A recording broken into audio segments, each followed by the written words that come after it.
মানুষ মানুষকে চায় কিন্তু পায় না। পক্ষান্তরে মানুষ যদি আল্লাহকে চায় তাহলে কিন্তু মানুষ পেয়ে যায়। আমি যদি একটু উদাহরণ দিয়ে আপনাদেরকে বোঝাই তাহলে বুঝতে পারবেন।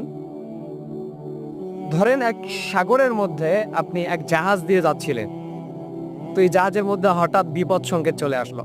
তো আপনি আল্লাহকে বলতেছেন যে আল্লাহ তুমি তো ক্ষমাশীল, তুমি তো দয়া করে আমি বান্দাকে বানাইছো, আল্লাহ এত তাড়াতাড়ি আমার মরণটা দিয়ে দিবা, আল্লাহ তুমি তো রহমান, তুমি তো রহিম, আল্লাহ তুমি আমাকে উদ্ধার করো।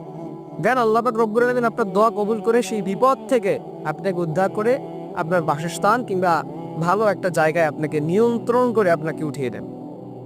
এরপরে দেখেন আপনার গর্ভবতী স্ত্রী, সে যখন ক্যাবিনের মধ্যে যখন ঢুকানো হলো তাকে, আপনি দোয়া করতেছেন যে আল্লাহ এত টাকার মালিক, কিন্তু টাকা দিয়ে কি করব?